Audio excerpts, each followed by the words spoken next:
नमस्कार. अखिल भारतीय ब्राह्मण महासंघ ठाणे विभाग आयोजित 23 जुलै ते 27 जुलै या 5 दिवसाच्या लोकमान्य स्मृती व्याख्यानमालेचं आजचं दुसरं पुष्प. काल आपण पहिल्या दिवसामध्ये एकंदरीतच गंगाधरपंत देशपांडे यांनी ज्या पद्धतीनं वर्णन केलं त्यांच्या 61च्या समारंभामध्ये की लोकमान्य टिळक जरी अजरामर नसले तरी टिळक तत्व हे मात्र अजरामर असेल. कोणत्याही संकटानं डगमगून न जाता आपलं कार्य निहितपणानं आणि सातत्यानं करत राहणं याचं नाव टिळकत्व. आपल्याला सगळ्यांना लोकमान्य टिळकांचं ते विधान पूर्णपणाने माहिती आहे की कितीही संकटं माझ्यावरती ओढवली तरी त्या संकटांवरती मी उभं राहून, त्या संकटाच्या ढगांवरती मी उभं राहून माझ्या आयुष्याला सामोरा जाईन, असं हे व्यक्तिमत्व. एकंदरीतच त्या व्यक्तिमत्वाचे किती प्रकारचे विविध पैलू असतील याचा एक सारांशाच्या पद्धतीनं काल आपण आपल्या पहिल्या भागामध्ये आढावा घेतला आणि मग त्याच्या पुढच्या काळामध्ये आपण एका मुद्द्याची सविस्तर चर्चा केली.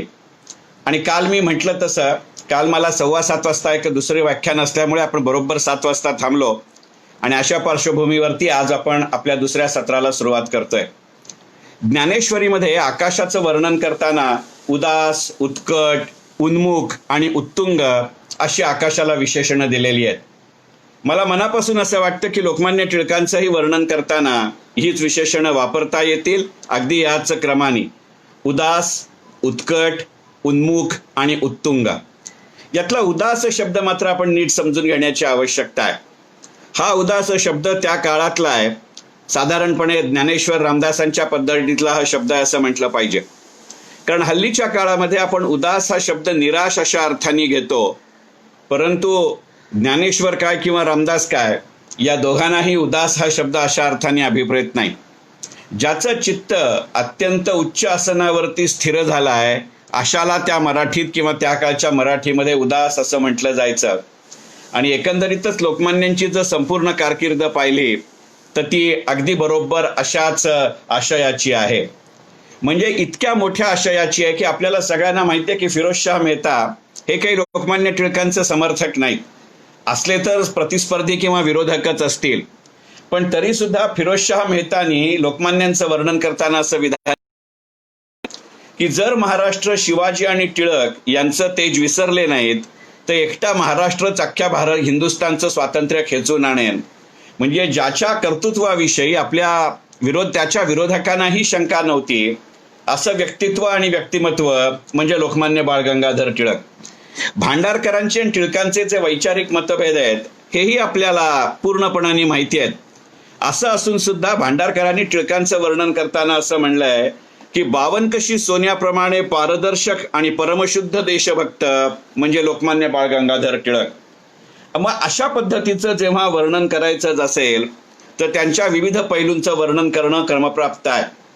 टिळक भारत हे पुस्तक लिहिलेल्या शिलकरंदीकरांनी त्यांच्या पुस्तकाच्या प्रस्तावनेत असं म्हटलंय की लोकमान्य टिळक ही विभूतीच इतकी अनेकांगी आहे की कुणा एका माणसाला तिच्या सर्वांगीण चरित्राचं आकलन करता येणं केवळ अशक्य आहे. निदान मला तरी ते नक्कीच अशक्य आहे.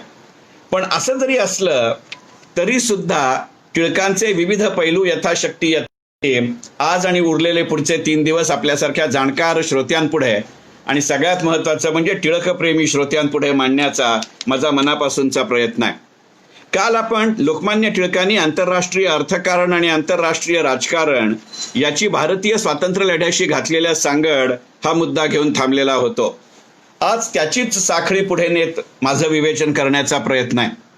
अलीकडच्या काळामध्ये आपल्याला सगळ्यांना आठवत आहे की आपल्या आत्ताचे माननीय पंतप्रधान नरेंद्र मोदी साहेब यांनी आपल्या देशाला उद्देशून एक राष्ट्रीय संबोधन केलं 12 मे 2020 रात्री 8 वाजता. आणि त्या संबोधनामध्ये पंतप्रधानांनी आपल्याला आत्मनिर्भर भारत अभियानाच्या घोषणा केली. आणि मग या घोषणेला अनुसरून 13 मे ते 17 मे 2020 या 5 दिवसामध्ये माननीय अर्थमंत्री निर्मलाजी सीतारामन आणि माननीय अर्थराज्यमंत्री अनुराग सिंगजी ठाकूर यांनी जवळजवळ 20.63 लाख कोटी रुपयांची योजना घोषित केली. मी लोकमान्यांविषयी बोलतोय याची मला पूर्ण कल्पना आहे, मला फक्त पार्श्वभूमी तयार करू दे. आणि त्या घोषणांमध्ये 5 दिवसाच्या की या 5 दिवसांमध्ये जवळजवळ दररोज 1.5 तास अशी दुपारी 4 वाजता या पत्रकार परिषदा झाल्या. आणि त्यातली एक महत्वाची घोषणा अशी होती की डिफेन्स म्हणजे संरक्षण, याच्यामध्ये येणारी थेट विदेशी गुंतवणूक म्हणजे फॉरेन डायरेक्ट इन्व्हेस्टमेंट किंवा FDI, याचं प्रमाण आपण 49% 74% वाढवणार आहोत. आणि त्याचबरोबर अशीही घोषणा केली गेली की या अंतर्गत भारतामध्ये जास्तीत जास्त प्रमाणामध्ये आपल्याला लागणाऱ्या शस्त्रास्त्रांची निर्मिती ही आपल्याच देशात केली जाईल. ही जेव्हा घोषणा होत होती त्यावेळेला मला राहून राहून लोकमान्य टिळकांची आठवण येत होती. कारण ही घोषणा किंवा हे धोरण तसं एका अर्थी नवीन नाही. अगदी याचा खरं सांगायचं म्हणजे मूळ उद्गाता हे लोकमान्य बाळ गंगाधर टिळक आहेत. कल्पना करा की 1856 ते 1920 असं 64 वर्षाचं या माणसाचं आयुष्य आहे आणि त्यातली काही वर्ष त्याची मंडालेमध्ये गेली आहेत. राजद्रोहाच्या खटल्यात गेलेत ती आणखीन वेगळी, ताई महाराज प्रकरण आहे हेही वेगळं. पण संरक्षणामधली गुंतवणूक आणि संरक्षणासंबंधित शस्त्रास्त्र निर्मितीची भारतातली निर्मिती किंवा हिंदुस्थानमधली निर्मिती याचे उद्गाते लोकमान्य बाळ गंगाधर टिळक आहेत. 1891 साली नागपूरला जे काँग्रेसचं अधिवेशन झालं होतं त्या अधिवेशनामध्ये सगळ्यात पहिल्यांदा ही मागणी लोकमान्य बाळ गंगाधर टिळक या व्यक्तीनं केलेली आहे. आणि त्याबद्दलची त्यांची जी भूमिका आहे तितकी स्पष्टता आजही 2020 साली आपल्या केंद्र सरकारने चिनी आक्रमणाच्या पार्श्वभूमीवरती जाहीर केलेल्या आत्मनिर्भर भारत अभियानामध्येही नाही हे सांगितलं पाहिजे. एका संदर्भामध्ये असंही म्हणता येईल की जर त्या पंतप्रधानांचं ज्या भाषणाचा 12 मेचा मी आत्ता उल्लेख केला त्याच्यामध्ये ज्या मुद्द्यांचं स्पष्टीकरण आहे, विवरण आहे, ते तर महत्वाचे आहेतच, पण त्याच्याही पेक्षा ज्या 2 शब्दांचा उल्लेख नाही ते जास्त महत्वाचे आहेत. एक शब्द आहे स्वदेशी आणि दुसरा शब्द आहे चीन. आता इथे लक्षात घेऊ की डिसेंबर 1891 मध्ये नागपूरला जे काँग्रेस अधिवेशन भरलं त्याच्यामध्ये लोकमान्य बाळ गंगाधर टिळकांनी केलेली मागणी अशी आहे की सगळ्यात पहिल्यांदा त्यांनी सांगितलेलं आहे की सैनिक हे पुण्यकर्म आहे, मुद्दा पहिला. मुद्दा दुसरा, देशरक्षणाची तयारी नसेल तर स्वराज्याच्या गोष्टी कशाला करायच्या. त्याच्यावरती अनेकांनी असा प्रश्न विचारला होता की आत्ता तर आपलं स्वतःचं राज्य नाही, आपल्यावरती ब्रिटिशांचं राज्य आहे, अशा वेळेला आपल्या देशाच्या संरक्षणाचा आपण विचार का करायचा. तर त्यांनी असं सांगितलं की स्वतंत्र राष्ट्रा इतकंच परतंत्र राष्ट्रालाही स्वतःचं संरक्षण अत्यंत महत्वाचं असतं आणि केवळ संरक्षण महत्वाचं असतं अशातला भाग नाही, तर त्या संरक्षणाचं अर्थकारण, त्या संरक्षणाचं राजकारण आणि त्या संरक्षणाचं समाजकारण याचंही विवेचन नंतरच्या अनेक लेखांमध्ये आणि अग्रलेखांमध्ये आणि आपल्या भाषणांमध्ये लोकमान्यांनी वेळोवेळी केलेला आहे. साहजिकच तो जमाना काही आजच्यासारखा एकानं दुसऱ्याची मुलाखत घ्यायची आणि आपल्या पेपरमध्ये छापायची अशा प्रकारचा नव्हता. याला एकमेव अपवाद नंतरच्या काळामध्ये आहे, मंडाले नंतरच्या काळामधला आहे. परंतु 1891 साली मात्र असा काही प्रकार नव्हता. तर टिळकांची याबद्दलची भूमिका की भारतातच शस्त्र निर्मिती झाली पाहिजे ही मनापासून समजून घेण्याजोगी आहे. आपण एक गोष्ट इथे लक्षात घेऊया की आपल्या देशाचं पहिलं स्वातंत्र्य युद्ध 1857 साली झालं आणि त्याचा जो पहिला ट्रिगर आहे त्या 1857च्या स्वातंत्र्य युद्धाचा तो त्या गायीच्या चरबीचा किंवा डुकराच्या चरबीची जी काडतूस घालावी लागत होती तिथे आहे. कारण ही बातमी जेव्हा 1857 साली पहिल्यांदा आली की जी काडतुसं आपल्याला बंदुकीमध्ये वापरण्यासाठी देण्यात येणार आहेत ती काडतुसं भरताना ती आपल्याला तोंडाने काढावी लागतात. पण कल्पना करा, गाय हा पशु असला तरी हिंदूंचं ते परमदैवत आहे आणि त्यामुळे आमच्या परमदैवताची चरबी ज्याला काडतुसाला लावली आहे ती तोंडाने काढणार नाही अशी हिंदूंची भूमिका. तर हा मुसलमानांना पूर्णपणाने निषिद्ध असा प्राणी आहे, त्यामुळे आम्हाला निषिद्ध असलेल्या प्राण्याची चरबी आम्ही तोंडाने काडतुसाच्या माध्यमातून काढणार नाही अशी तो ट्रिगर झाला होता. आणि त्यामुळे कदाचित शस्त्रास्त्रांची निर्मिती भारतातच झाली पाहिजे ही जी टिळकांची लोकमान्यांची मागणी आहे त्याच्या पाठीमागे जी अनेक कारणं असतील त्यातलं हे एक कारण आहे की त्याच्या निर्मिती प्रक्रियेमध्येच जर आपण सहभागी असलो तर आपोआपच अशा समज आणि गैरसमजांना वाव राहत नाही. हे त्यातलं सगळ्यात महत्वाचं सांगायचं म्हणजे धर्मकारण आहे. म्हणजे संरक्षणामध्ये मी जे मगाशी म्हटलं की धर्मकारण, अर्थकारण, राजकारण आणि समाजकारण या चारही गोष्टी येतात. ही गोष्ट लक्षात घेऊन लोकमान्यांनी 2020 साली नव्हे 1891 साली केलेली मागणी आहे की भारतीय लष्कर किंवा भारतीय सैनिक जी शस्त्रास्त्र वापरतात मग ती देशात असतील किंवा देशाबाहेर असतील. देशाबाहेरचा शब्दप्रयोग अशासाठी आहे की त्यावेळेला आपल्यावरती ब्रिटिशांचं राज्य होतं त्यामुळे ब्रिटिश जिथे जिथे लढाईत मध्ये गुंतलेले होते तिथे तिथे ब्रिटिशांच्या वतीनं भारतीय फौजा किंवा भारतीय सैनिक असलेल्या बटालियन्स या गेलेल्या आहेत. त्यांचं म्हणणं असं आहे की भारतीय सैनिक कुठेही युद्ध करत असू देत, ते भले ब्रिटिश राज्यकर्त्यांकरता करत असतील, पण ती जे शस्त्रास्त्र वापरतील, ते जो दारुगोळा वापरतील, ते ज्या बंदुका वापरतील, या शस्त्रास्त्रांची निर्मिती ही पूर्णपणाने भारतातच झाली पाहिजे. आणि ही मागणी करून ते थांबत नाहीत. त्या ठरावामध्ये जो 1891च्या नागपूरच्या काँग्रेस अधिवेशनामध्ये लोकमान्यांनी मांडला आहे, त्याचं शब्दांकन असं आहे, एवढीच मागणी करून ते थांबलेले नाहीत.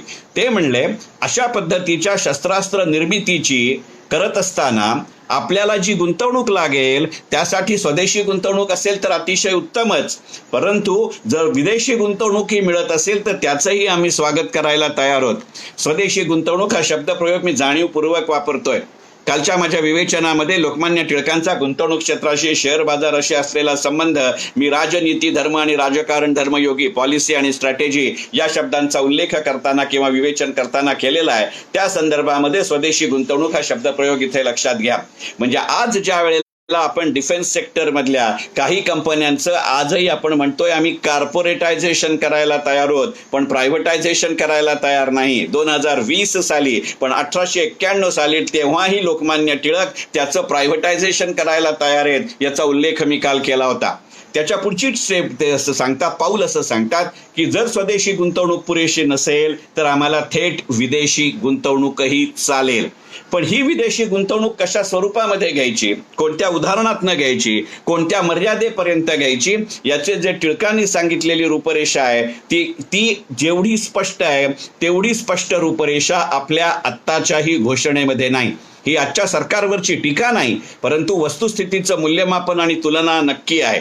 आणि म्हणूनच कदाचित त्या 12 मेच्या पंतप्रधानांच्या भाषणामध्ये किंवा 13 मे ते 17 मे मधल्या पत्रकार परिषदेमध्ये टिळकांनी फार पूर्वी सांगितलेली त्यांच्या स्मृतिशताब्दी वर्षामध्ये अशी घोषणा होत असताना सुद्धा लोकमान्य टिळकांचा नावनिशिवार उल्लेख ना पंतप्रधानांनी केलाय, ना अर्थमंत्री किंवा अर्थराज्यमंत्र्यांनी केलाय, किंवा ना त्याच्यानंतरच्या केंद्र सरकारच्या कुठच्याही धोरणामध्ये आहे, हे लक्षात घेऊ. हे विधान करत असताना कदाचित माझ्या आडनावाचा दोष असेल, परंतु मला मनापासून असं वाटलं ते भाषण ऐकत असताना की केवळ स्वदेशी किंवा संरक्षण इतकाच मुद्दा टिळकांचा त्या संपूर्ण भाषणामध्ये किंवा आत्मनिर्भर भारतमध्ये आला अशातला भाग नाही. असं पाहू जाता निदान एकदा तरी पंतप्रधानांच्या भाषणामध्ये लोकमान्यांचा नावनिशिवार उल्लेख येण्याची आवश्यकता होती. दुर्दैवानं ना तो पंतप्रधानांनी केला, ना हे पंतप्रधानांच्या नंतरच्या काळामध्ये महाराष्ट्रातल्या भाजपच्या राजकारण्यांनी आणून दिला. हे आपल्याला दुर्दैवानं नमूद करावं असं वाटतं. मुद्दा तो नाहीये. मी संरक्षणाकडे परत जातो. तर टिळकांनी असं सांगितलं की आम्हाला विदेशी गुंतवणूक चालेल, आम्हाला विदेशी तंत्रज्ञान चालेल, पण आम्हाला विदेशी तंत्रज्ञ दीर्घकाळ राहिलेले चालणार नाहीत. विदेशी तंत्रज्ञानी इथं जरूर यावं, त्या तंत्रज्ञानाची ओळख भारतीय कामगारांना, कर्मचाऱ्यांना, अधिकाऱ्यांना त्यांनी करून द्यावी आणि ते एका विशिष्ट कालमर्यादेमध्ये झालं पाहिजे. आणि मग अशा कालमर्यादेची जी अट असेल, जे करारमदार असतील, ज्या शर्ती असतील, त्या सगळ्यात पहिल्यांदा दोन्ही देशांना स्पष्ट असल्या पाहिजेत आणि या अटी मान्य असतील तरच विदेशी तंत्रज्ञान किंवा विदेशी भांडवल चालेल. आज मितीलाही एक गोष्ट लक्षात घेऊया. मी गेली अनेक वर्ष अनेक मॅनेजमेंट इन्स्टिट्यूट्समध्ये मॅनेजमेंट स्टुडंट्स आणि मॅनेजमेंट प्रोफेशनल्ससाठी लेक्चर्स आणि सेशन्स घेत असतो आणि तिथे असे मुद्दे मांडत असताना वारंवार स्पष्ट करत राहावं लागतं की आपण जेव्हा विदेशी गुंतवणूक किंवा थेट विदेशी गुंतवणूक असं म्हणतो, ती केवळ पैशाची, केवळ धनाची असते अशातला भाग नाही. पैशाच्या बरोबरीने किंवा पैशाच्या व्यतिरिक्त सुद्धा तंत्रज्ञान, आणि केवळ पैसे किंवा तंत्रज्ञान असं नव्हे तर त्याच्या बरोबरीने त्या संबंधातली परकीय तंत्रज्ञ, ज्याला आपण टेक्निकल सपोर्ट असं म्हणतो, अशा स्वरूपामध्ये सुद्धा थेट विदेशी गुंतवणूक असू शकते. आज मितीलाही सुशिक्षित माणसाला हे स्पष्ट करावं लागतं. पण 1891 साली लोकमान्य जेव्हा ही मागणी करतात त्यावेळेला मात्र लोकमान्य स्पष्टपणाने सांगतात की विदेशी भांडवल चालेल, म्हणजेच विदेशी गुंतवणूक चालेल, विदेशी तंत्रज्ञान चालेल, पण विदेशी तंत्रज्ञ मात्र अत्यंत मर्यादित काळामध्ये इथे राहिले पाहिजेत. आणि या दरम्यानच्या काळामध्ये त्यांनी भारतीय कर्मचारी, भारतीय तंत्रज्ञ आणि भारतीय अधिकारी यांना या संबंधामध्ये ती कला, ते तंत्र अवगत केलं पाहिजे. इतकी क्लॅरिटी आता 30 वर्ष आपण इकॉनॉमिक रिफॉर्म्सच्या काळामध्ये राहत असूनही आपल्या कोणत्याही करारमदारामध्ये अशा पद्धतीची नाही, हे लक्षात घ्या. मग असा जर आपण विचार केला तर एकंदरीतच लोकमान्यांचं जे दूरदर्शित्व आहे, लोकमान्यांचा जो दृष्टेपणा आहे, तो अशा ठिकाणी स्पष्ट होतो. आणि म्हणून कदाचित मी मगाशी उल्लेख केला तसं टिळक भारत या त्यांच्या पुस्तकामध्ये शीलकरंदीकर प्रस्तावनेमध्ये असं म्हणतात की टिळक ही विभूती इतकी मोठी आहे, इतकी बहुआयामी आहे की ती आत्ता लक्षात ठेवणं किंवा सर्वार्थाने तिचं आकलन होणं हे पूर्णपणाने अशक्य आहे. आणि एका वैयक्तिक पातळीवरती तर ते खरंच अशक्य आहे. परंतु केवळ अशा पद्धतीच्या विदेशी गुंतवणुकीचा विचार करून त्यांनी संरक्षणापुरेसा विचार केला अशातला भाग नाही. काल जसा मी ओझरता उल्लेख केला तसं की 1916 साली होम रूल लीगची संस्थात्मनात्मक अधिवेशन झालं आणि त्या अधिवेशनाचा महत्वाचा पैलू असा, याचे बाकीचे पैलू मी माझ्या नंतरच्या विवेचनामध्ये घेतोच, यातला महत्वाचा पैलू असा आहे की त्या संस्थात्मनात्मक अधिवेशनामध्येच होम रूल लीगच्या स्वतंत्र भारतामध्ये काय पद्धतीचं संरक्षण धोरण असावं आणि स्वतंत्र भारतामध्ये काय पद्धतीचं परराष्ट्र धोरण असावं याचे ठराव मानले गेले आहेत. आपण सगळेजण शाळेमध्ये, कॉलेजमध्ये, इतिहासाच्या पुस्तकामध्ये असं शिकतो की होम रूल लीग म्हणजे डॉक्टर ॲनी बेझंट. ते खरंच आहे, मला त्यांचं योगदान बिलकुल नाकारायचं नाही. पण डॉक्टर ॲनी बेझंटांच्या बरोबर मोहम्मद अली जिना आणि लोकमान्य बाळ गंगाधर टिळक हेही होम रूल लीगच्या चळवळीमध्ये सहकारी होते. आणि मोहम्मद अली जिनांची जर चरित्र किंवा लेख आपण वाचलं तर त्यांच्या पुस्तकांमधनं हे स्पष्ट होतं की होम रूल लीगच्या या परराष्ट्र आणि संरक्षण धोरणाचे पुरस्कर्ते किंवा बोलवते धनी लोकमान्य बाळ गंगाधर टिळक होते. ते संरक्षणाकडे केवळ विदेशी गुंतवणूक अशा दृष्टिकोनातनं पाहत नव्हते, तर ते ज्या वेळेला असं म्हणले की भारतात शस्त्रास्त्र निर्मिती झाली पाहिजे, यामागची भूमिका त्यांची स्पष्ट होती. तुम्ही अशा प्रकल्पामध्ये विदेशी गुंतवणूक किंवा विदेशी तंत्रज्ञान वापरता, त्या योगे भारतीयांना आपोआपच त्या गोष्टींची माहिती होते, ज्याला आपण हल्लीच्या भाषेमध्ये एक्सपोजर असं म्हणतो. त्याच्याच बरोबरीने जेव्हा विदेशी गुंतवणूक किंवा विदेशी तंत्रज्ञान तुमच्या प्रकल्पामध्ये येतं, त्यावेळेला तुम्ही ज्या पद्धतीचं, ज्या प्रमाणाचं साधारणपणे संरक्षणाचं उत्पादन करता, त्याच्यापेक्षा कितीतरी जास्त पटीनं उत्पादन होतं. त्याचा देशाच्या अर्थकारणाला पूर्णपणाने फायदा होतो. ही त्या टिळकांची भूमिका, यामागची टिळकांची भूमिका आहे. याच्याच बरोबरीचा पुढचा पैलू लक्षात घेऊया की तो संरक्षणाच्या फक्त गुंतवणुकीच्या संबंधातला विचार करणारा मनुष्य अशातला भाग नाही. आणि म्हणून या मुद्द्याची सुरुवात करताना मी असं म्हणलं की देशाच्या अर्थकारणामध्ये, देशाच्या राजकारणामध्ये, देशाच्या स्वातंत्र्य लढ्यामध्ये संरक्षण या क्षेत्राचा पहिल्यांदा विचार करणारा भारतीय राजकारणी नेता म्हणजे लोकमान्य बाळ गंगाधर टिळक आहेत. ते केवळ उत्पादनापुरेसे मर्यादित आहेत अशातला भाग नाही. ते केवळ भारतीय सैनिकांनी ती शस्त्रास्त्र, तो दारुगोळा वापरला पाहिजे असं म्हणण्यापुरेसी त्यांची ही भूमिका मर्यादित नाही. तर त्यांनी अत्यंत संपूर्ण त्यांच्या आयुष्यभर ज्या पद्धतीनं भारतीय नागरिकांना, मग ती लष्करी सेवा असू दे किंवा प्रशासकीय सेवा असू दे, एकंदरीतच सरकारी सेवेमध्ये जाण्याच्यासाठी जे दिलेलं प्रोत्साहन आहे, जे उत्तेजन आहे, ते इथे आवर्जून लक्षात घेण्याजोग आहे. आजही आपल्याकडे महाराष्ट्रात त्या प्रमाणामध्ये IAS, IPS, IRS होत नाहीत अशी आपण चर्चा करत असतो. त्यावेळेला टिळकांची ही भूमिका अत्यंत महत्वाची आहे. कारण एक टिळकांच्या निधनानंतर जे काही राजकारण आपण भारतामध्ये पाहिलं, त्यातनं आपल्याला स्वातंत्र्य जरूर मिळालं, पण अशा पद्धतीचा सरकारी नोकरीला चालना किंवा प्रोत्साहन देणारा विषय हा इतर राजकारण्यांनी केलेला नाही. आणि यासाठीही टिळक एकमेव पण लक्षात घेतलं पाहिजे. हे का लक्षात घ्यायचं असतं, याची काही कारणं आहेत. टिळकांचं म्हणणं असं आहे की त्या निमित्ताने, कारण टिळकांनी ते जेव्हा काउन्सिलचे मेंबर होते तिथे लावून धरलेली मागणी आहे की ब्रिटिश अधिकाऱ्यांच्या बरोबरीने उघड स्पर्धेने भारतीयांना कमिशने मिळाली पाहिजेत. हा इथे कमिशन शब्द आपण नीट लक्षात घेतला पाहिजे. हल्लीच्या मराठीमध्ये आपण ज्या अर्थाने आणि ज्या पद्धतीनं कमिशन हा शब्द वापरतो तशा अर्थाचा तो नाहीये. आपल्यापैकी सगळ्यांना कल्पना आहे की सैन्यातल्या अधिकाऱ्यांना आपण कमिशन्ड ऑफिसर्स असं म्हणतो. मग ती जी अधिकाराची पदं आहेत ती फक्त ब्रिटिश सरकारांना किंवा ब्रिटिश नागरिकांना मिळत होती, भारतीयांना त्याच्यापासून वंचित ठेवलं जात होतं. अत्यंत खालच्या पातळीवरची कामच फक्त त्यांना करायची संधी मिळत होती. आणि म्हणून टिळकांनी ही लावून घेतलेली मागणी आहे. टिळकांची काउन्सिलमध्ये केलेल्या या मागणीला उत्तर म्हणून त्यावेळच्या राज्यकर्त्यांनी असं सांगितलं की ज्या पद्धतीचं शिक्षण, ज्या पद्धतीचं प्रशिक्षण, ज्या पद्धतीची कार्यवाही आणि कारभार, त्या पदावरच्या लोकांना करावा लागतो, त्या कष्टामध्ये, त्या श्रमामध्ये, त्या चिकाटीमध्ये, त्या सातत्यामध्ये, त्या धैर्यामध्ये भारतीय नागरिक कमी पडतात. आणि त्यामुळे ते मध्येच अशा पद्धतीचं जर प्रशिक्षण सोडून गेलंय तर वेळेचाही खोळंबा होतो आणि पैशाचाही खोळंबा होतो आणि ते सरकार म्हणून आम्हाला पटणारं नाही.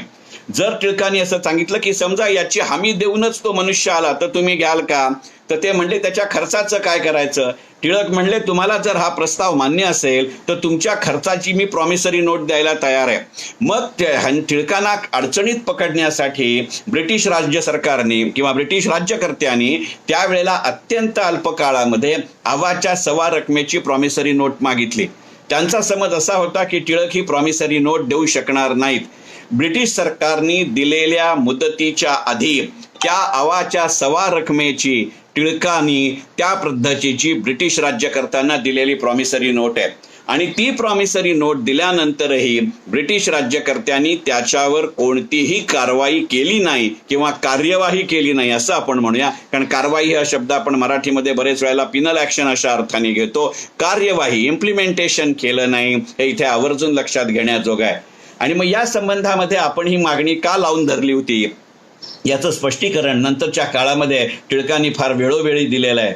आजही तो मुद्दा किती महत्वाचा आहे हे लक्षात घ्या. आणि म्हणून मी म्हटलं की भारताच्या स्वातंत्र्य लढ्याशी सांगड घालणारा, संरक्षण या क्षेत्राची सांगड घालणारा सगळ्यात पहिला भारतीय राज्यकारणी बाळ गंगाधर टिळक. पण एवढंच टिळकांचं वैशिष्ट्य मर्यादित आहे अशातला भाग नाही. त्यांचं कुठचंही धोरण हे अशा पद्धतीचं आहे, कोणतीही मागणी किंवा वैचारिक मांडणी ही अशा पद्धतीची आहे की त्यांनी फक्त परतंत्र भारताचा विचार केलेला नाही. साहजिक तत्कालीन परिस्थितीनुसार स्वातंत्र्य प्राप्ती हे त्यांचं सर्वोच्च ध्येय होतं, म्हणजे ज्याला आपण प्रायोरिटी टॉपमोस्ट असं म्हणतो तशा पद्धतीचं ते वर्णन आहे. याचा अर्थ त्यांनी इतर पैलूंचा विचार केलेला नाही अशातला भाग नाही. आणि म्हणून जसं संरक्षणाची भारतीय स्वातंत्र्य लढ्याशी सांगड घालणारा लोकमान्य टिळक हा पहिला नेता आहे, तसंच परतंत्र भारता इतकाच स्वतंत्र भारताचाही विचार करून धोरणाची आखणी आणि मांडणी करणारा पहिला राजकीय नेता हा लोकमान्य बाळ गंगाधर टिळक आहे हे लक्षात घेतलं पाहिजे. ही मागणी की भारतीयांनी सैन्यातही गेलं पाहिजे याची दोन कारणं आहेत की एक तर त्या निमित्ताने एक विशिष्ट उत्पन्न हमखास तिथे मिळत राहतं, ब्रिटिश सरकार नेमकं काय पद्धतीने विचार करतं याची माहिती मिळत राहते. ब्रिटिश सरकारच्या वतीने देशात किंवा देशाबाहेर जेव्हा लढाईसाठी जाण्याची वेळ येते त्या निमित्ताने विविध शस्त्रास्त्र आपलीही आणि समोरच्या बाजूनीही वापरली जाणारी, विविध प्रकारचे भूगोल, विविध प्रकारचे लष्करी डावपेच यांचीही माहिती होते. म्हणजे ज्ञान याही अर्थाने ती नोकरी महत्वाची आहे, अर्थार्जन याही अर्थाने ती नोकरी महत्वाची आहे, शिक्षण आणि प्रशिक्षण याही अर्थाने ती नोकरी महत्वाची आहे. आणि या सर्व क्षेत्रांमध्ये केवळ शस्त्रास्त्र निर्मितीमध्ये नव्हे तर अशा पद्धतीची विदेशी गुंतवणूक, विदेशी तंत्रज्ञ आणि विदेशी आकलन आलं तरी चालेल, ही लोकमान्य टिळकांची भूमिका आहे. कल्पना करा, आपण टिळकांच्या चतुसूत्रीचा नेहमी विचार करतो, स्वदेशी, स्वराज्य, राष्ट्रीय शिक्षण आणि बहिष्कार.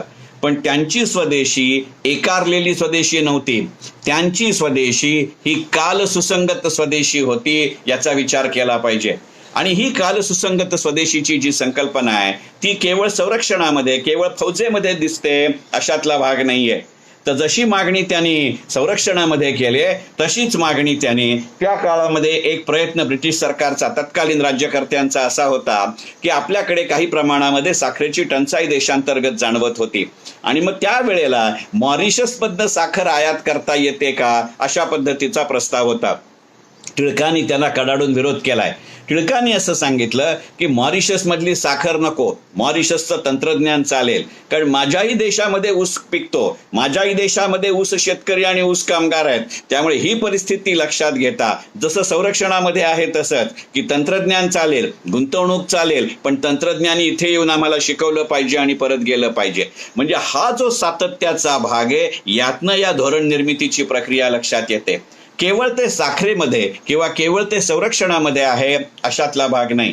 त्यांनी केवळ लष्करी सेवेमध्ये जायला भारतीय नागरिकांना प्रोत्साहन दिलंय, चालना दिली आहे अशातला भाग नाही, तर प्रशासकीय सेवेमध्ये जायला सुद्धा टिळकांनी आपल्या मंडळींना पूर्णपणाने चालना दिलेली आहे. टिळकांच्या मृत्यूनंतर सरसकट बहिष्काराची भ्रामक कल्पना आपल्याला शिकवली गेली, परंतु टिळकांची स्वदेशीची किंवा बहिष्काराची संकल्पना अशी भ्रामक नाही. एक उदाहरण आपल्याला सगळ्यांना माहिती आहे.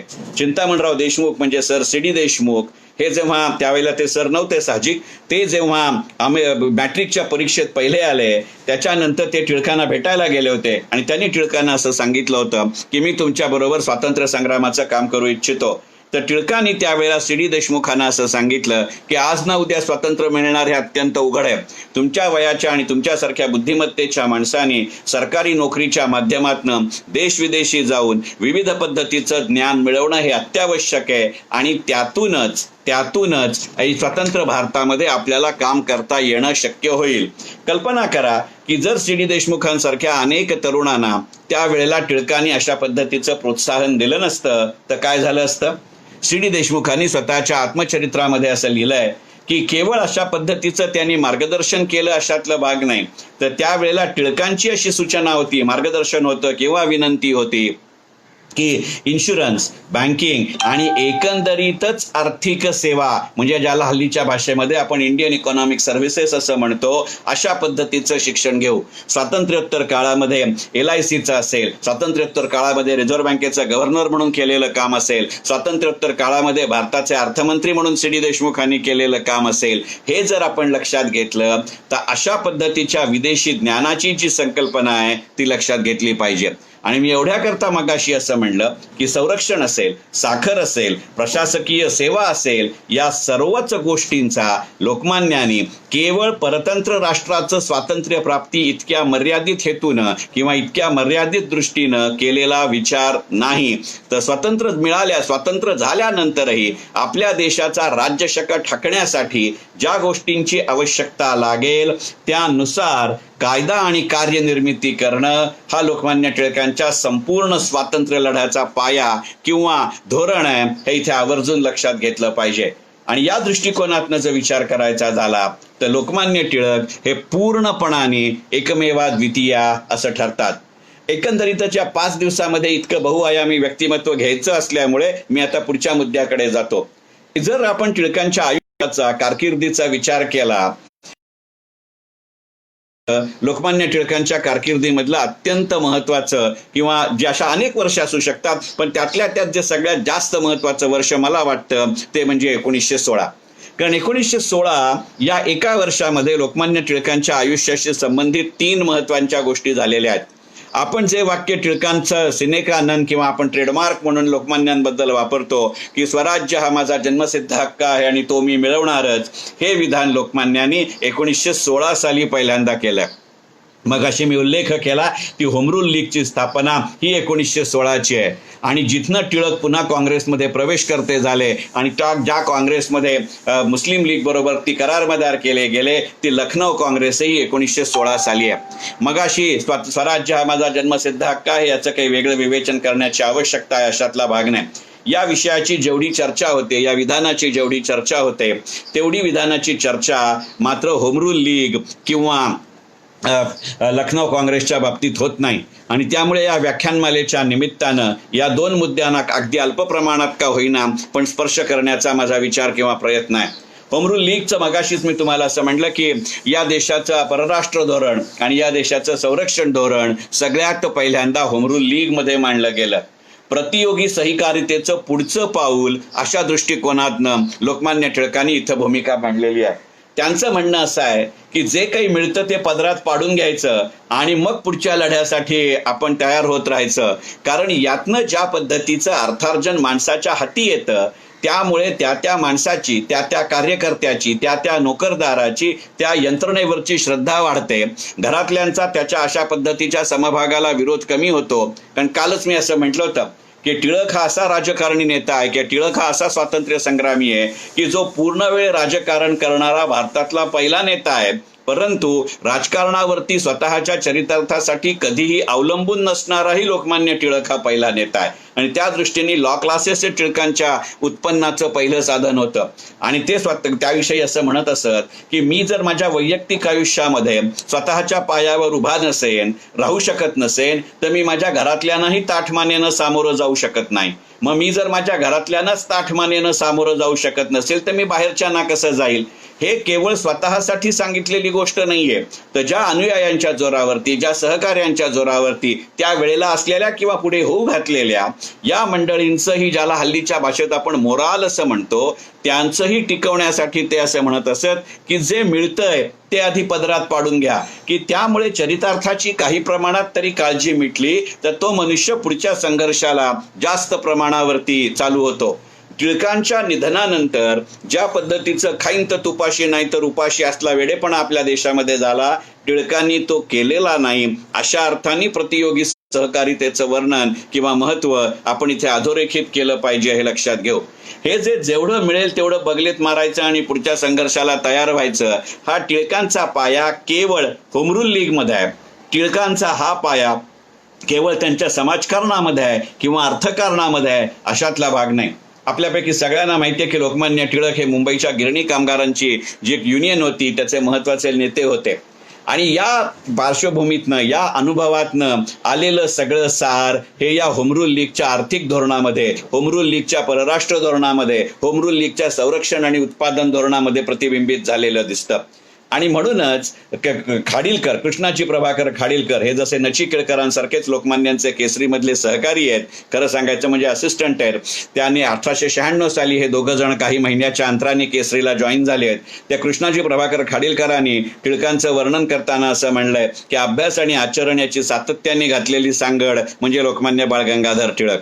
टिळकांचे हे पवित्रे त्या काळातही किती महत्वाचे होते आणि नंतरच्या काळातही किती महत्वाचे होते याचं अत्यंत उत्कृष्ट उदाहरण म्हणजे हे जे टिळकांचं कामगाराबद्दलचं धोरण आहे, हे जे टिळकांचं स्वातंत्र्य प्राप्तीबद्दलचं धोरण आहे की जे मिळेल ते आधी बगलेत मारायचं, ते पचवायचं आणि त्या क्षणाला जे उरलेल्या गोष्टी आहेत त्याच्या मागे लागायचं. यातनं केवळ कार्यकर्ते तुमच्याबरोबर जास्त आर्थिक आणि सामाजिक विश्वासाने उभं राहतात असं नाही, तर त्याबरोबरीने पुढच्या पक्षाचाही आपल्याला अंदाज येतो याचा विचार केला पाहिजे. श्रीपाद अमृत डांग्यांनी स्वातंत्र्योत्तर काळामध्ये अगदी याच पद्धतीने भारतीय कामगारांचं नेतृत्व केलेलं आहे.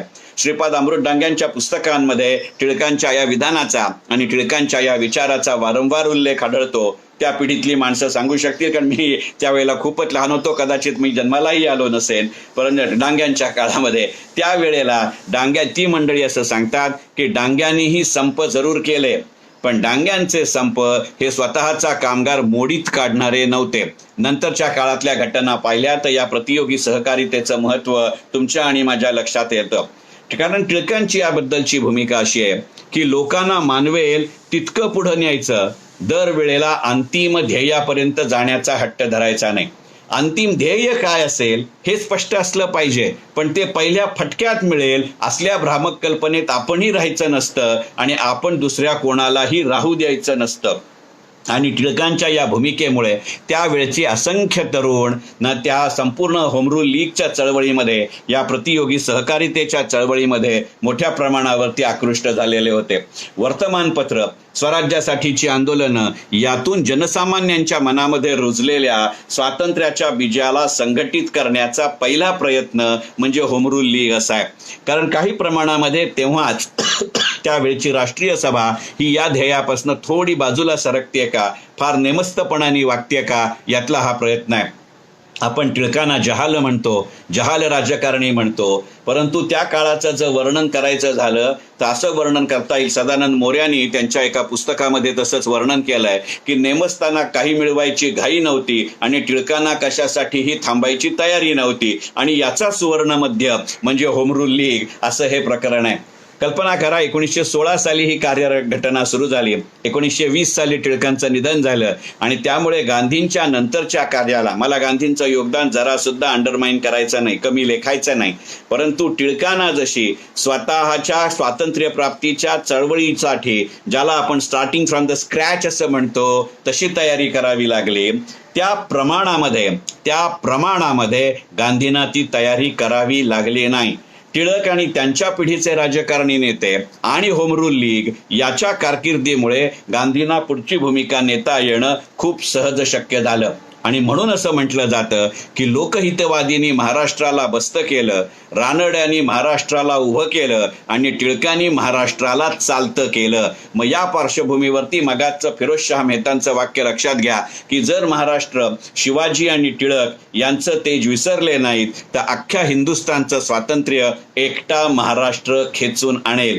ही जी पोचपावती आहे त्याचं खरं दृग्गोचर स्वरूप म्हणजे होम रूल लीग आहे असं म्हणता येईल. आणि याचा जर दुसऱ्या संदर्भात पाहायचा झाला तर त्याच्यामध्ये किती सर्वसमावेशकता आहे याचा आपण विचार करू. आणि याचं अत्यंत उत्कृष्ट उदाहरण म्हणजे लखनौ काँग्रेस. 26 डिसेंबर 1916 ही लखनौ काँग्रेस भरली. सुरतेच्या काँग्रेस अधिवेशनानंतर लोकमान्य बाळ गंगाधर टिळक हे जहाल आणि मवाळ यांच्यातल्या त्या दुरीमुळे तसं एका अर्थी काँग्रेसमधनं बाहेर गेले, कारण त्यावेळेला लोकमान्यांनी काँग्रेसचा राजीनामा दिलाय. आणि त्यानंतर 1916 मध्ये पुन्हा एकदा त्यांनी काँग्रेसचं सदस्यत्व स्वीकारलेलं आहे. त्यांचा काँग्रेसची वैचारिक आणि व्यावहारिक दोन्ही दृष्टिकोनातनं मतभेद होता. त्यामुळे तुमच्या लक्षात येईल की सुरतेच्या काँग्रेसपासून ते 26 डिसेंबर 1916 पर्यंतच्या लखनौ काँग्रेसमध्ये टिळक काँग्रेसचे सभासद नाही. टिळकांनी काँग्रेसचं व्यासपीठ वापरलेलं नाही. म्हणजे जे टिळकांचं सगळं राजकीय कर्तृत्व आहे, टिळकांचं जे मास अपील हल्लीच्या भाषेत ज्याला आपण म्हणतो ते आहे, ते पूर्णपणाने काँग्रेसच्या बाहेर आहे. म्हणजे ज्याला आपण हल्लीच्या काळामध्ये पक्षातीत नेतृत्व, पक्षातीत कर्तृत्व म्हणतो, याचेही उद्गाते लोकमान्य बाळ गंगाधर टिळक आहेत का याचा आपण जरूर विचार करू. स्वातंत्र्योत्तर काळामध्ये आणि स्वातंत्र्यपूर्व काळामध्ये आणि स्वातंत्र्योत्तर काळामध्ये याच्या सीमारेषेवरती पंडित जवाहरलाल नेहरूंचं असलेलं कर्तृत्व आणि व्यक्तित्व, नंतरच्या काळामध्ये इंदिराजींचं असलेलं व्यक्तित्व आणि कर्तृत्व, त्याच्याही नंतरच्या काळामध्ये अटलजींचं असलेलं व्यक्तित्व आणि कर्तृत्व, आणि अगदी अलीकडच्या काळामध्ये नरेंद्र मोदींचं असलेलं व्यक्तित्व आणि कर्तृत्व, जर या निकषांवरती अशी तुलना केली तर ते किती वेगळ्या पद्धतीचं होईल याचा आपण जरूर विचार करू. थोडक्यात भारतीय राजकारणामध्ये पक्षाचं माध्यमही हाताशी नसताना किंवा असलेलं माध्यम तुटपुंज असताना त्याच्या पलीकडे जात आपल्या वक्तृत्वामुळे, आपल्या कर्तृत्वामुळे आणि सगळ्यात महत्त्वाचं म्हणजे आपल्या नेतृत्वामुळे जी सुरुवात करता येते याचा पायंडा पाडणारा पहिला भारतीय राजकारणी नेता म्हणजे लोकमान्य बाळ गंगाधर टिळक. लखनौ काँग्रेस 2 पद्धतीनं अत्यंत महत्त्वाची आहे. हल्लीच्या काळामध्ये आपल्याकडे ज्या राजकीय पक्षांची अधिवेशनं भरतात, मग तो कोणताही पक्ष असो, त्याच्यात काही डावं उजवं करण्याचं कारण नाही. सगळे एका माळेचे मणी येथे आपण आता अनुभवलंय. गेल्या 4 महिन्यात तर ते अगदी वारंवार अनुभवतोय, परंतु तो काही आजचा विषय नाही. लक्षात घ्यायची गोष्ट अशी आहे की एकंदरीतच हल्ली ज्या अलीकडच्या काळामध्ये, हल्ली असं म्हणणं चुकीचं आहे, अलीकडच्या अनेक वर्षांमध्ये ज्या पद्धतीने आपल्या देशाच्या राष्ट्रीय किंवा अगदी राज्य पातळीवरच्या राजकीय पक्षांची अधिवेशनं भरतात, त्याच्यापेक्षा लखनौ काँग्रेस हे पूर्णपणाने वेगळं अशा पद्धतीचं आहे. आणि त्याची ही सगळी रचना ही टिळकांनी केली, याचे वारंवार उल्लेख समग्र टिळकमध्ये किंवा अगदी काँग्रेसच्या इतिहासामध्येही सापडतात. अत्यंत सुनियोजित पद्धतीनं आणि भव्य असं काँग्रेसचं पहिलं अधिवेशन आहे. आणि सगळ्यात महत्त्वाचं म्हणजे संपूर्ण स्वराज्य ही मागणी सगळ्यात पहिल्यांदा त्याच्या आशयाचे घोषफलक लावून जर काँग्रेसच्या व्यासपीठावर कधी झाली असेल तर ती लखनौ काँग्रेस आहे. या प्रसंगाला उद्देशून नची केळकरांनी टिळकांचं जे केलेलं वर्णन आहे ते फार महत्त्वाचं आहे. कदाचित त्याचा उल्लेख माझ्या कालच्या विवेचनामध्ये आला असेल. नरसिंह चिंतामण केळकर म्हणजे साहित्य सम्राट नची केळकरांनी लोकमान्यांचं जे 3 खंडात्मक चरित्र लिहिलं आहे, त्याच्या खंडाची प्रस्तावना लिहिताना केळकरांनी असं म्हणलंय की टिळकांच्या आधीच्या काळामध्ये गेले या अर्थानंच स्वराज्य हा शब्द माहिती होता. मिळवायचे या अर्थानं स्वराज्य हा शब्द कोणाच्या तोंडी सोडा मनामध्येही नव्हता. ज्यापर्यंत 20 वर्षाची इंडियन नॅशनल काँग्रेस होऊन सुद्धा किंवा त्याला राष्ट्रीय सभा असं त्यावेळेला म्हणलंय, त्यांच्याही सभेमध्ये याचा विचार नव्हता. अशा पार्श्वभूमीवरती मिळवायचेच अशा आशयाने स्वातंत्र्य हा शब्द सगळ्यात पहिल्यांदा जर कोणी उच्चारला असेल तर तो लोकमान्य टिळकांनी उच्चारलेला आहे.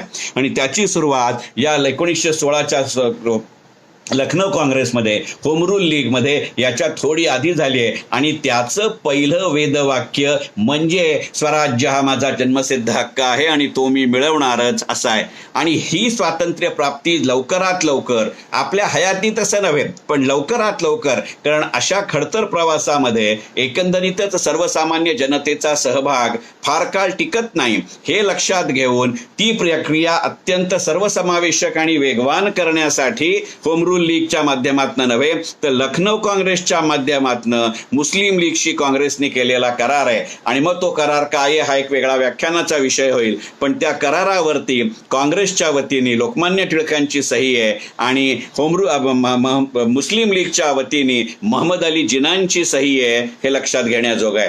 हे सांगण्याचं कारण असं की मोहम्मद अली जिना यांचा टिळकांवरचा अत्यंत दांडगा विश्वास 1920 साली, का आपल्याला माहिती आहे की होम रूल लीगच्या आधी राजद्रोहाच्या खटल्यांमध्ये टिळकांचे वकील म्हणून मोहम्मद अली जिनांनी काम पाहिलंय. आणि टिळक या व्यक्तीवरचा विश्वास म्हणून मोहम्मद अली जिनांनी होम रूल लीगमध्येही सहभाग घेतला. म्हणून मोहम्मद अली जिनांनी मुस्लिम लीगच्या वतीनं अशा पद्धतीच्या प्रतियोगी सहकारितेचं एक रूप म्हणून लखनौ काँग्रेसमध्ये त्या करारावरती सही केली. नंतरचा इतिहास आपल्याला सगळ्यांना माहिती आहे. परंतु त्याचं खरं कारण असं आहे, तो टिळकांचा दोष नाहीये, तर त्याचं त्या परिस्थितीचं वर्णन फार छान केलंय. टिळकांच्या शोकसभेमध्ये बोलताना बॅरिस्टर मोहम्मद अली जिनांनी असं विधान केलं की यापुढे भारतीय राजकारणामध्ये विश्वास ठेवावा असं कोणतंही व्यक्तिमत्व शिल्लक राहिलेलं नाही. म्हणजे फाळणीची मागणी एका रात्रीत जन्माला आलेली नाही. नंतरचे अनुभव जरी वेगळे असले तरी मुळामध्येच या संशयाची बीज कुठेतरी पहिल्यापासून मनामध्ये होती का याचाही विचार केला पाहिजे. मी मगाशी म्हटलं तसं या टिळक या विषयावरती खरं सांगायचं म्हणजे 10 दिवस व्याख्यान मला करता येईल. परंतु तो आशय 5 दिवसामध्ये सूत्ररूप पद्धतीनं मांडायचा म्हणून आंतरराष्ट्रीय अर्थकारण आणि राजकारण यांचा भारतीय स्वातंत्र्य लढ्याच्या चळवळीशी पहिल्यांदा उपयोग करणारा नेता हा त्याचा पहिला पैलू झाला. संरक्षण धोरण आणि त्याची शस्त्रास्त्र निर्मिती ही भारतातच झाली पाहिजे. त्यात थेट विदेशी गुंतवणूक चालेल, थेट विदेशी तंत्रज्ञान चालेल, पण विदेशी तंत्रज्ञ मर्यादित काळापर्यंत राहिले पाहिजेत हा दुसरा मुद्दा झाला. लखनौ काँग्रेस हा तिसरा मुद्दा झाला. होम रूल लीग हा चौथा मुद्दा झाला. आता एकंदरीतच 5व्या मुद्द्याकडे जात असताना लोकमान्य टिळक हे घडत गेलेलं, ज्याला आपण हल्लीच्या मराठीमध्ये इव्हॉल्व होत गेलेलं नेतृत्व कसं होतं याचे काही दाखले आपल्याकडे देतो. आणि हा मुद्दा घेऊन कदाचित आजचं विवेचन मी संपवतो. जर वेळ उरला तर 6व्या मुद्द्याकडे जरूर जाईल. याच्यातले 2-3 मुद्दे आपण लक्षात घेऊया. मी ह्या मुद्द्याची आत्ता ह्याच्यासाठी इथे योजना करतोय की मी मगाशी बोलताना टिळकांच्या लखनौ काँग्रेसचा विचार मांडताना असं म्हणलं तर की सुरत काँग्रेसनंतर टिळकांनी काँग्रेसचा राजीनामा दिला होता आणि लखनौ काँग्रेसमध्ये टिळक पुन्हा काँग्रेसमध्ये परत आले. आणि या दरम्यानच्या काळामध्ये पक्षाचा व्यासपीठ उपलब्ध नसताना पक्षाच्या पलीकडे जाणारं नेतृत्व म्हणजे लोकमान्य. आणि मग त्याची तुलना करायची, आपल्याला समजणं सोपं व्हावं आणि त्याचा आत्ताच्या वर्तमानाशी आणि दरम्यानच्या मधल्या काळातल्या इतिहासाशी सांगड घालायची म्हणून मी नेहरूजी, पंडितजी नेहरू, इंदिराजी, अटलजी आणि नरेंद्रजी मोदी यांचा उल्लेख केला. कदाचित अशा प्रकारची तुलना करणं हा पुढच्या सेशनचा विषय असू शकतो का याचा आयोजकांनी जरूर विचार करावा. हे सेशन घ्यायला मला आनंदाने आवडेल. गमतीचा मुद्दा सोडूया. लोकमान्य टिळकांचा जर विचार करायचा झाला तर 2 गोष्टी इथे आपल्याला लक्षात घ्याव्या लागतात. त्यावेळेलाही आणि आजही आपण साधारणपणे राजकारण हे ज्यांच्याकडे महामूर पैसा आहे, पिढीजात पैसा आहे किंवा संपूर्ण घराणं राजकारणामध्ये आहे अशा पद्धतीचा विचार करतो. परंतु टिळकांना अशा कोणत्याही पद्धतीची पार्श्वभूमी नाही. तेव्हाही काय आणि आत्ताही काय, साधारणपणे वकील मंडळी राजकारणामध्ये खूप पुढे व्हायचे. टिळक स्वतः वकील होते. टिळकांची स्वतःची न्यायाधीश पदासाठी त्यांनी अर्जही केला होता, तो मंजुरी झाला होता. पण ते न्यायाधीश पद मिळायच्या आधी ते जर त्यांनी स्वीकारलं असतं तर कदाचित महाराष्ट्राच्या इतिहासामधले सगळ्यात न्यायाधीश ते झाले असते. परंतु ती नोकरी करायची नाही हे ठरलं. टिळकांनी वकिली सुद्धा वेगळ्या पद्धतीने केली.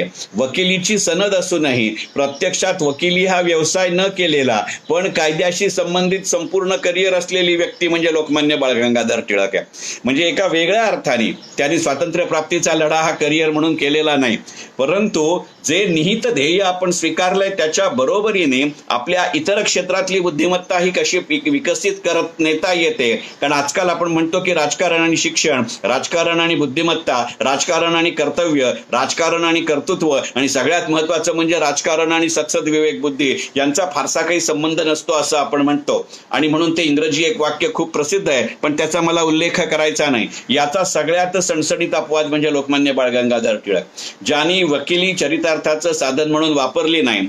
वकील झालेला असूनही ज्यांनी वकिलीतनं उत्पन्न मिळवलं नाही आणि तरीही तो राजकारणी होता म्हणजे लोकमान्य बाळ गंगाधर टिळक. पहा, आपल्या तत्कालीन महाराष्ट्रामधले जे सगळे महत्वाची माणसं आहेत, लोकहितवादी ते न्यायाधीश, रानडे न्यायाधीश, गोखले कायद्याशी संबंधित, महात्मा गांधी बॅरिस्ट्रीशी संबंधित, पंडितजी वकील, मोतीलाल नेहरू वकील. 1947 ते 2020 या 73 वर्षाच्या संसदेच्या खासदारांमध्ये वकिलांची असलेली संख्या पाहिलं तर लक्षात घेता येईल. कारण त्याच्यामध्ये मी गमतीने नेहमी म्हणतो, याचं खरं कारण असं आहे की वकील ही गोष्ट अशी आहे की वकिलीमध्ये जेवढा पैसा मिळतो तो नेहमी रोखीत मिळतो, तिथे कुठेही बॅड डेट नसतात. पहिला मुद्दा.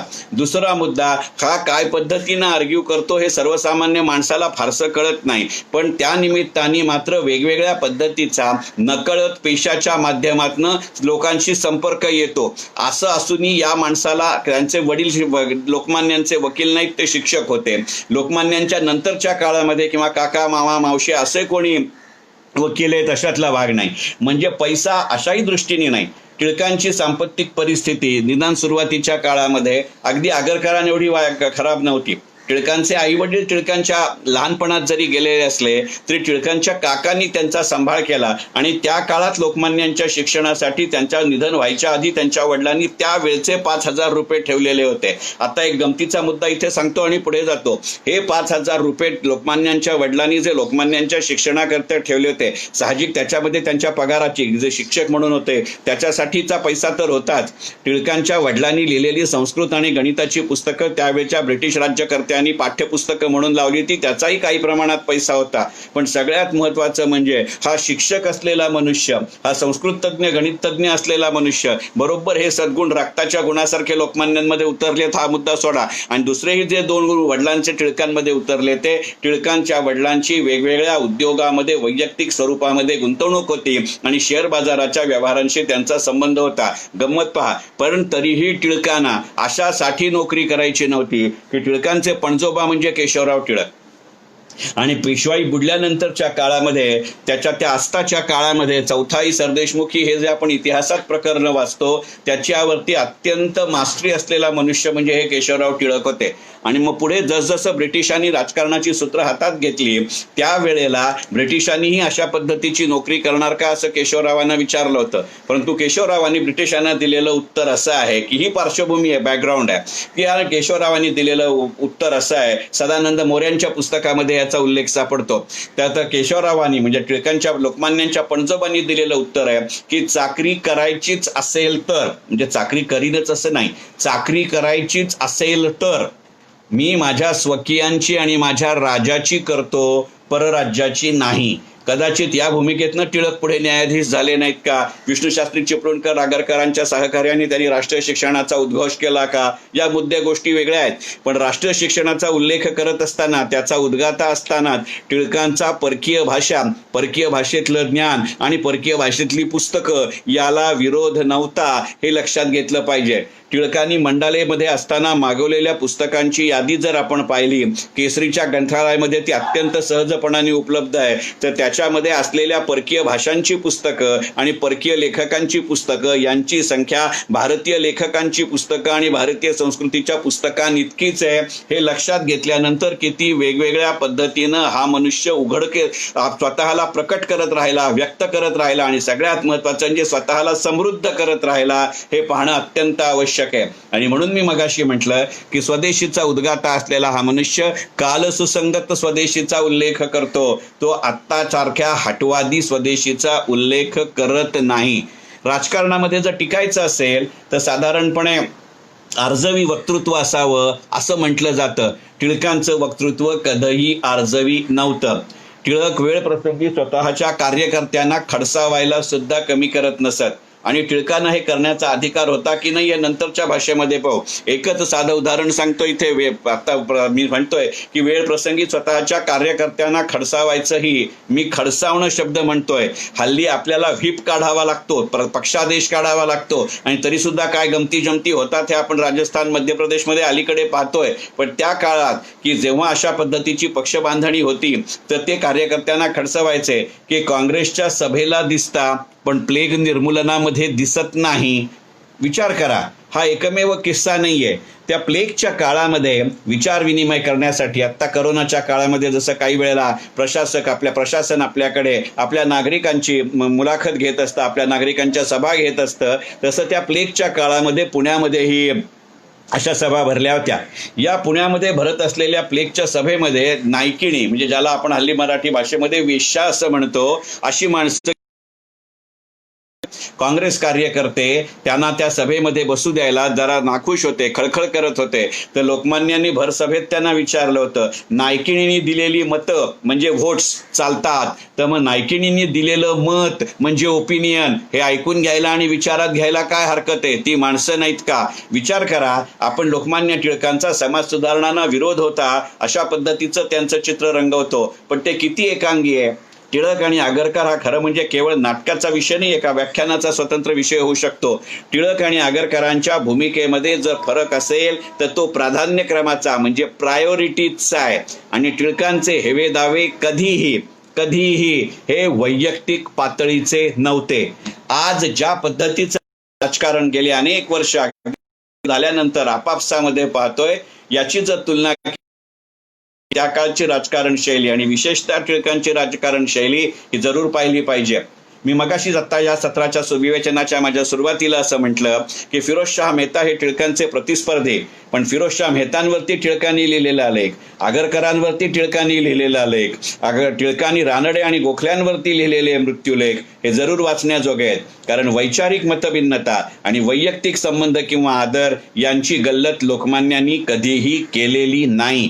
हल्लीच्या काळासारखी ती अलाइनमेंट नाहीये, ती खरं सांगायचं म्हणजे ती इंटेलेक्च्युअल इंटेग्रिटी आहे, हे लक्षात घेतलं पाहिजे. मग कदाचित अशा आशयाचे मापदंड आणि मानदंड उभं करणारा त्या काळातला लोकमान्य टिळक हा खरं म्हणजे अत्यंत महत्वाची व्यक्ती असेल याविषयी जरा सुद्धा शंका नाही. आणि लोकमान्य टिळकांच्या या संपूर्ण राजकीय कारकिर्दीचा जर विचार करायचा झाला की मी जसं म्हटलं की साधारणपणे पैसा आहे का, घराणं आहे का, व्यावसायिक यश आहे का, सरकारी राजमान्यता आहे का, अर्जवी वक्तृत्व आहे का, कमालीची तुमच्या स्वभावामध्ये लीनता आहे का? मनोहर जोशींचं वाक्य प्रसिद्ध आहे की राजकारणात राहायचं म्हणजे डोक्यावरती बर्फ, तोंडात खडीसाखर असं ठेवावं लागतं. लोकमान्य टिळकांनी यातलं काहीही केलं नाही. लोकमान्य टिळकांना रागलोभ होते. लोकमान्य टिळक अत्यंत स्पष्ट बोलणारी माणसं होती, पण त्या स्पष्ट बोलण्याचाही कसा फायदा करायचा असतो आणि लोकांपर्यंत पोचायचं असतं याचं अत्यंत उत्कृष्ट होतं. लोकमान्यांनी आयुष्यात कधीही कोणाचीही हाजी केली नाही. ती जर करायची असती तर सुरत काँग्रेसमधला तो प्रसंग घडलाच नसता. आणि इतकं असूनही आज 100 वर्षानंतरही त्यांच्या विचारांची दखल घ्यावी लागते किंवा त्यानुसार आपण जरी त्यांचा नामोल्लेख टाळला तरी सुद्धा जवळजवळ त्यांच्याच संकल्पना आपण राबवतो हा विचारात घेतला पाहिजे. आणि याचं कारण असं आहे की मी मगाशी म्हटलं तसं अभ्यास आणि आचरण याचं घातलेली सातत्याने सांगड, आणि तो अभ्यास केवळ देशांतर्गत सर्वांगीण आहे असं नाही तर संपूर्ण परदेशी माध्यमातूनही सर्वांगीण आहे. मी ह्या विषयाची लोकमान्य टिळक या विषयावरती सगळ्यात पहिल्यांदा 2006 साली एक ऑडिओ सीडी केली होती आजच्या संदर्भात लोकमान्य टिळक म्हणून. आणि मग 2016 साली मी मगाशी म्हणलं तसं टिळकांच्या आयुष्यातल्या जेव्हा 3 महत्वाच्या घटनांना 100 वर्ष पूर्ण होत होती, म्हणजे होमरूल लीग, लखनौ काँग्रेस आणि स्वराज्य हा माझा जन्मसिद्ध हक्क आहे, त्यावेळेला मी टिळकांवरती जास्त अभ्यास करायला सुरुवात केली. आणि मग त्यावेळेला एक जे टिळकांचं वाक्य मला जाणवलं, मला वाटतं आजच्या अर्थकारणामध्ये, आजच्या समाजकारणामध्ये, आजच्या राजकारणामध्ये टिळकांचं हे वाक्य एक पासवर्ड म्हणून वापरता येईल. टिळक असं म्हणतात की यश हे प्रयत्नांती असतं, वाच्यांती नाही. प्रयत्नांती म्हणजे प्रयत्न आपण आपलं ध्येय मिळवण्यासाठी, पूर्ण करण्यासाठीही करायचं आणि नंतरच्या काळामध्ये पूर्णपणाने अशा पद्धतीचा विचार करत असताना ते यश टिकवण्यासाठी सुद्धा त्याचा मार्ग अवलंबायचा. आणि मग हे करत असताना टिळकांनी जी राजकारणाची चतुसूत्री सांगितली ती काही प्रमाणामध्ये आजही शक्य आहे. आपण साधारणपणे टिळकांची चतुसूत्री म्हटलं की स्वदेशी, स्वराज्य, राष्ट्रीय शिक्षण आणि बहिष्कार असं म्हणतो. पण टिळकांच्या बाबतीतले 2-3 गोष्टी महत्वाच्या आहेत. आपण सगळ्यांना माहिती आहे की टिळकांनी सार्वजनिक गणेशोत्सव सुरू केला, टिळकांनी शिवजयंती उत्सव सुरू केला. आज ज्या वेगळ्या संदर्भामध्ये याचा कॉन्टेक्स्ट आपण लक्षात घेतला पाहिजे. टिळकांना आजच गणेशोत्सवाचं स्वरूप साहजिक माहिती होतं, अशातला भाग नाही. पण किती छोट्या छोट्या गोष्टींमध्ये टिळकांनी केलेली जी निर्मिती आहे ती आज आपल्या कळत न कळत, कदाचित आपल्यापैकी अनेकांना माहितीही नसेल की याचे उद्गाते टिळक आहेत म्हणून. आणि म्हणून काल माझ्या विवेचनाच्या सुरुवातीला मी लरा पांगारकरांचा किस्सा सांगितला की लरा पांगारकरांना टिळक सहज बोलता बोलता असं म्हणून गेले की एक गोष्ट लक्षात घ्या, म्हणले कोणतंही भाषण हे जास्तीत जास्त 1.25 तास, खरं म्हणजे 1.5 तासाच्या वर कोणतीही सभा अशा व्याख्यानांची जाता कामा नाही. आज जर तुमच्या लक्षात आलं असेल की अगदी आपण कमर्शियल तत्वावरची टेक्निकल सेशन सुद्धा 1.5 तासाच्या पलीकडे घेत नाही. हा पायंडा वक्तृत्वोत्तेजक सभेने पाडला आणि वक्तृत्वोत्तेजक सभेची निर्मिती टिळकांच्या काळात झाली. याचा जर विचार केला तर आपल्या कळत नकळत टिळकांच्या या अमिट नेतृत्वाचा आणि कर्तृत्वाचा वाटा आपण आपल्यावरती किती घेत असतो याचा विचार करू. पण त्याच वेळेला टिळकांची एक गोष्ट आपण लक्षात घेऊया. आज आपण एकंदरीतच करोना नंतरच्या काळामध्ये ज्या पद्धतीचं धर्माचं गणित होतंय ते पाहतोय. त्यावेळेला ज्या वेळेला आपण असं म्हणतो त्या पार्श्वभूमीवरती हे विधान आणि वाक्य जरूर लक्षात घ्या. आज आपण असं म्हणतो की हो टिळकांनी गणेशोत्सव सुरू केला, हो आपण असं म्हणतो की टिळकांनी शिवजयंती उत्सव सुरू केला. हे अत्यंत साहजिक आहे. टिळकांच्या आधीच्या काळामध्ये काही लोकांच्या घरी गणपती येत नव्हते किंवा एखाद्या कोपऱ्यावरती गणपती बसत नव्हते असं नव्हतं. पण त्याची जी एका सूत्रामध्ये टिळकांनी बांधणी केली हे तर महत्वाचंच आहे. पण गणेशोत्सवाच्या संबंधामध्ये टिळकांच्या 2 आठवणी सांगितल्याशिवाय मला राहवत नाही. एका गणेशोत्सवानंतरच्या काळामध्ये त्या विसर्जनाच्या मिरवणुकीनंतर आचार्य कोसंबी आणि लोकमान्य टिळक एकत्र परत येत होते. कोसंबींच्या असं लक्षामध्ये आलं की लोकमान्य थोडे चलबिचल झालेत. तर कोसंबी धर्मज्ञ मनुष्य, कोमल हृदयी मनुष्य, त्यांनी लोकमान्यांना असं विचारलं की टिळक तुमच्या डोळ्यात पाणी पाहतोय मी, किंवा तुमच्यामध्ये थोडी चलबिचल वाटतेय, हे कसं काय शक्य आहे? कारण तुम्ही ज्या पद्धतीचं जहाल राजकारण करता, तुमच्याविषयीची जी प्रतिमा आहे त्याच्यामध्ये ही संवेदनशीलता अशी दृगोच्चर होईल असं वाटत नव्हतं. तर ते म्हणले हो काही प्रमाणामध्ये मी हल्लोय, माझी चलबिचल झाली, मी नाकारत नाही. पण म्हणले त्याची 2 कारणं आहेत. माझ्या मनामध्ये असं ते म्हणले अहो शेवटी आपण ती मूर्ती आणतो घरात, प्राणप्रतिष्ठा करतो, त्याच्याबरोबर आपण 5-6 शेवटी सहवासाचाही गुण असतो, अशी ती मूर्ती आपण नेऊन सोडतो किंवा विसर्जन करतो, याचं दुःख तर असतंच. पण म्हणले त्याच्याही पेक्षा सुद्धा मला जास्त दुःख याचं आहे की ही केवळ एकटी माझी परिस्थिती अशातली भाग नाही. प्रत्येकाच्या मनामध्ये, कोणाच्या शब्दात दिसेल, कोणाच्या डोळ्यात दिसेल, कोणाच्या कृतीत दिसेल, कोणाच्या कुठेही दिसली नाही तरी प्रत्येकाच्या मनामध्ये असते.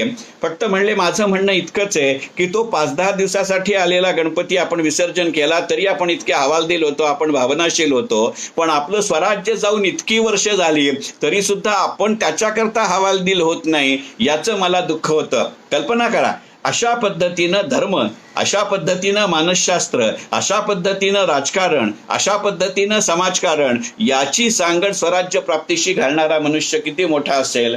पण याचा अर्थ टिळकांना प्रत्येक ठिकाणी धर्माचा हस्तक्षेप मान्य होता असं मात्र जरा सुद्धा नाही. टिळकांचं एक फार प्रसिद्ध वाक्य आहे आणि हे जरूर लक्षात घेतलं पाहिजे की आज तुमच्या टिळकांचं वाक्य असं आहे की राजकारणाला धर्माचं अधिष्ठान जरूर हवं, पण राजकारणाला धर्माचा पेहराव नको. आणि कोणत्याही प्रकारची धर्मांधता ही कधीही कोणाचीही कसल्याही स्वरूपामध्ये खपवून घेतली नाही पाहिजे. कल्पना करा, मी टिळकांचं वाक्य पुन्हा सांगतो, राजकारणाला धर्माचं अधिष्ठान जरूर हवं, पण राजकारणाला धर्माचा पेहराव नको आणि कोणत्याही परिस्थितीत कोणाचीही धर्मांधता ही खपवली जाता कामा नये. आज विचार करा की गणेशोत्सव अजून खूप लांब आहे तरी सुद्धा सांगितलं जातं तो घरी करा. आषाढीवरती बंदी येते, कार्तिकी बंदी अजून प्रश्न राहिलेला नाही, अमरनाथ यात्रेवरती बंदी येते, किंवा आपण सांगतो की आम्ही सार्वजनिक गणेशोत्सव करत नाही. पण वेगळ्या धर्माचा उत्सव करताना जमल्यास बंधनं पाळा असं म्हटलं जातं. हे आजही होतं, पण त्या काळात जेव्हा स्वातंत्र्य मिळालं नव्हतं, सगळा समाज एकत्र आणण्याची आवश्यकता होती. अशा वेळेला इतकी ठाम, स्पष्ट आणि सगळ्यात महत्वाचं म्हणजे जाहीर भूमिका घेणारं असं धाडस कोण दाखवेल? नंतरच्या काळामध्ये ज्या पद्धतीचं खिलाफतचं राजकारण झालं, स्वातंत्र्योत्तर काळामध्ये शहाबानू प्रकरण झालं, एकंदरीतच बाबरी मस्जिद आणि राम मंदिर याच्याबद्दलचा जे ड्रामा झाला, त्याबद्दलचं जे सगळं वादळ उठलं, या पार्श्वभूमीवरती विचार करा की स्वतंत्र भारतातही आम्ही इतकं स्पष्टपणाने म्हणायला तयार नाही, पण त्यावेळेला परतंत्र भारतात ब्रिटिश राज्यकर्त्यांविरुद्ध लढत असताना आणि ब्रिटिश राज्यकर्ते हिंदू आणि मुसलमान यांच्यामधली तेढ वाढवत नेत असतानाही टिळक अशा पद्धतीचा विचार मांडतात. असं असूनही या माणसाचं राजकीय नेतृत्व आणि कर्तृत्व आज 100 वर्षानंतरही आपल्याला आठवावंसं वाटतं. यातच त्याचं श्रेय आहे असं मी म्हटलं तर वावगं ठरणार नाही. आपण एक इथे शेवटचा मुद्दा घेऊ आणि थांबूया. कारण मी म्हटलं तसं की टिळकांचं जर सूत्र वापरायचं झालं तर साधारणपणे कोणतंही व्याख्यान किंवा विवेचन सलगपणाने 1.25 तासाच्या वर जाऊ नये. मला बोलायला सुरुवात करून आज 1 तास 10 मिनिटं झाली आहेत आणि त्या दृष्टिकोनातनं हा मुद्दा घेतो आणि थांबतो. कारण पहिली 2 मिनिटं आपल्याला काही वेळा बोलता आलं नाही म्हणून.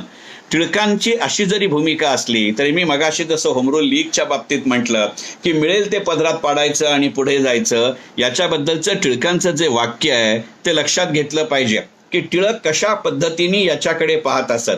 याचा दरवेळेला धर्माशी संबंध असेल अशातला भाग नाही, परंतु त्या पद्धतीची ज्याला आपण कन्सेप्च्युअल क्लॅरिटी म्हणू किंवा संकल्पनात्मक स्पष्टता म्हणू, ही टिळकांची कशी होती.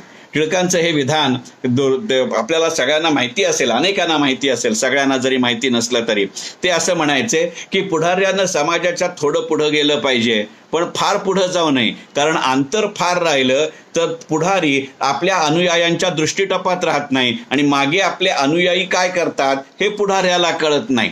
परंतु हे सगळं करत असताना पुढाऱ्यानं मात्र पुढेच असलं पाहिजे, त्यानं मागे आणि पुढे दोन्हीही पाहिलं पाहिजे.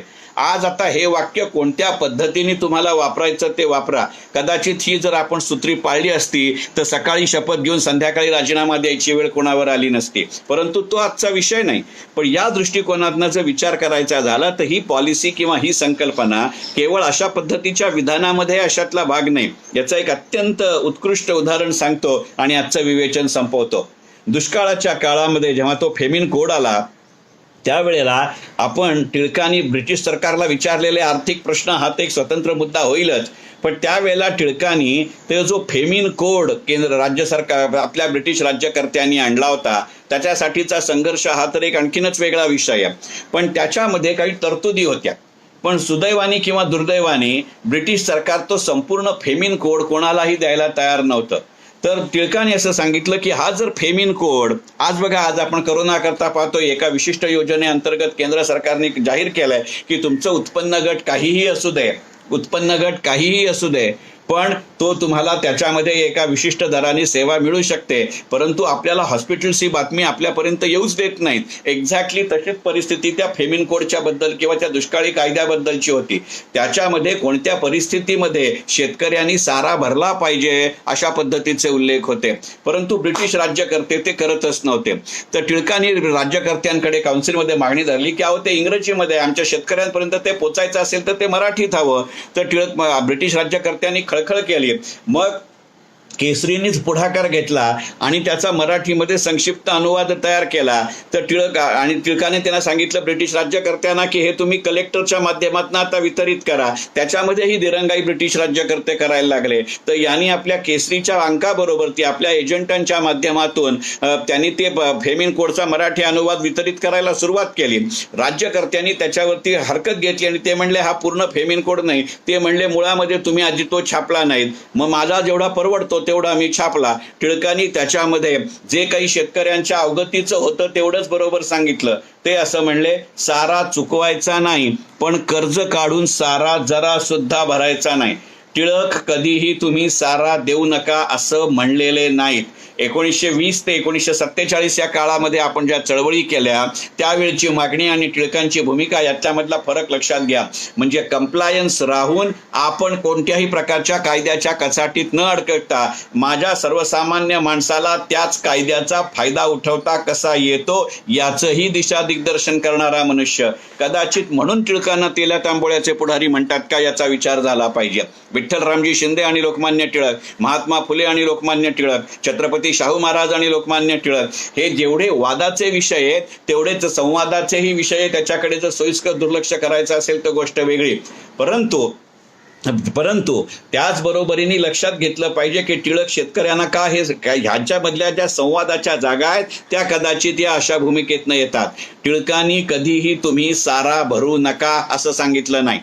ती जाहीर मागणी केली असती तर तो राजद्रोह झाला असता का हा वेगळा मुद्दा आहे. परंतु आपण तो राजद्रोह पेलू शकतो. परंतु सामान्य शेतकऱ्यानं, सामान्य माणसानं कायद्याच्या कचाट्यात, राज्यकर्त्यांच्या कचाट्यात पकडू नये आणि माझ्या शब्दाला भडी पडू नये म्हणून टिळकांनी कधीही सारा भरू नका असं सांगितलेलं नाही. पण टिळकांनी त्या फेमिन कोडमध्ये जी असलेली अट होती, त्याच्यामधल्या ज्या तरतुदी होत्या त्या मात्र लोकांच्या नजरेत आणून दिल्या की कोणत्याही प्रकारे कर्ज काढून सारा भरू नका, कोणत्याही प्रकारे गुरं किंवा जमिनी गहाण ठेवून सरकार तुमचा सारा भरू नका. हे एकीकडे असं जेव्हा त्या शेतकऱ्यांना सांगत होते त्याच वेळेला ते काउन्सिलमध्ये प्रश्न निर्माण करत होते की साऱ्याचा संबंध आर्थिक वर्षाशी राहिलेला आहे, साऱ्याचा संबंध शेतीच्या उत्पन्नाशी राहिलेला नाही.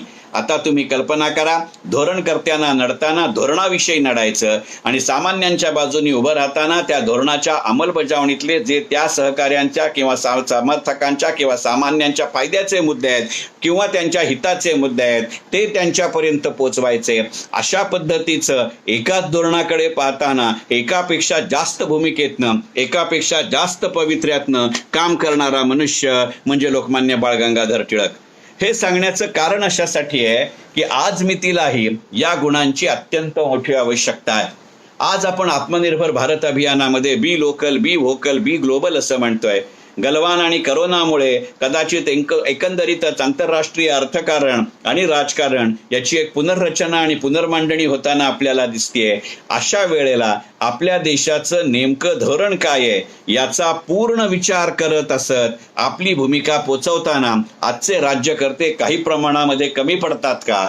किंवा आजसारखा सोशल मीडिया आता आज सरकारच्या ताब्यात आहे, असा पद्धतीचा सोशल मीडिया, इलेक्ट्रॉनिक मीडिया त्या प्रमाणावरती लोकमान्यांच्या हाताशी नव्हता. मन की बात करण्याची लोकमान्यांना संधी नव्हती. तरीही जर लोकमान्य इतका सर्वंकष विचार करत असतील तर मगाशी टिळक भारतचा शीलकरंदीकरांच्या जेव्हा मी उल्लेख केला त्याचा जो विचार हा जरूर करावा लागतो आणि मग असं जाणवत राहतं. आणि म्हणून मी मगाशी ज्ञानेश्वरीतल्या त्या 4 विशेषणांची ज्यांनी आकाशाचं वर्णन केलंय ती आपल्या समोर सांगितली. उदास, उन्मुख, उत्तुंग आणि उत्तान. उदास, उन्मुख, उत्कृष्ट आणि उत्तुंग. आता मला सांगा, टिळकांचा या 2 दिवसांचा जो आपण विचार मांडतो तो या विशेषणांच्या अत्यंत चपखलपणाने बसणार आहे अशी माझी स्वतःची श्रद्धा आहे. मला खात्री आहे की तुम्ही या माझ्या मताशी सहमत असाल. आज हे 2 दिवस जसा हा विषय मांडला तसं उरलेले 3 दिवस दररोज संध्याकाळी 6 वाजता अखिल भारतीय ब्राह्मण महासंघ ठाणे विभाग यांच्या वतीनं या फेसबुक पेजवरनं आपल्या समोर मांडण्याचा माझा विचार असेल.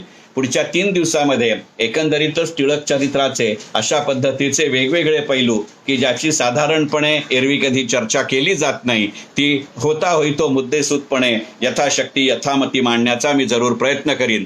मला आशा आहे की माझी ही 2 दिवसाची सत्र किंवा सेशन आपल्या पसंतीस उतरली असतील. याबद्दलचे तुमचे जे अभिप्राय असतील, प्रतिक्रिया असतील, सूचना असतील, सजेशन्स असतील त्या जरूर याच्यावरती पोस्ट करा. म्हणजे त्यानिमित्तानं होणाऱ्या उरलेल्या 3 सेशनमध्ये मला त्याचा जास्तीत जास्त समावेश करता येईल. कारण एकंदरीतच या निमित्तानं 23 जुलैला असणारी टिळकांची जयंती आणि 1 ऑगस्ट 2020ला टिळकांच्या स्मृतिशताब्दीची होणारी सांगता या 2 मुहूर्तांच्या मध्ये होत असलेल्या या व्याख्यानमालेचा उद्देश सफल होईल अशी माझी आणि आयोजकांची आशा, खात्री आणि अपेक्षा आहे. मी पुन्हा एकदा या 5 दिवसाच्या व्याख्यानमालेचे आयोजक अखिल भारतीय ब्राह्मण महासभा ठाणे विभाग, त्याचे अध्यक्ष अमरेंद्र पटवर्धन, या 5 दिवसाच्या व्याख्यानमालेचे माध्यम प्रायोजक ट्रायनेट कम्युनिकेशन आणि त्याचे केदार पाध्ये यांचे तर आभार मानतोच, पण त्याचबरोबर आणि त्याच्याही पेक्षा जास्त तुमच्यासारखे जाणकार आणि टिळकप्रेमी श्रोते आणि प्रेक्षक यांचेही आभार मानतो. मगाशी मी म्हटलं तसं तुमचे अभिप्राय जरूर कळवा. याचबरोबर तुम्हाला जर ही 2 दिवसाची सत्र आवडली असतील, पसंत पडली असतील, निदान आपल्याला काही बाबतीत माहिती असते त्याचा नव्यानं विचार करावा असं वाटत असेल तर तुम्ही तर उरलेले 3 दिवस या सत्रांना हजेरी लावाच. पण त्याचबरोबर तुमच्या सर्व संबंधितांपर्यंत हा मेसेज द्या आणि या निमित्तानं लोकमान्य टिळक या माणसाला आपल्या सगळ्यांच्या वतीने आपण सगळे मिळून एका वेगळ्या प्रकारची शब्दांजली, विचारांजली, आदरांजली, भाषणांजली व्हायचा प्रयत्न करूया. मनपूर्वक धन्यवाद. भेटूया पुन्हा उद्या संध्याकाळी 6 वाजता याच फेसबुक पेजवरती लोकमान्य स्मृती व्याख्यानमालेच्या 3ऱ्या सत्रामध्ये. मनपूर्वक धन्यवाद.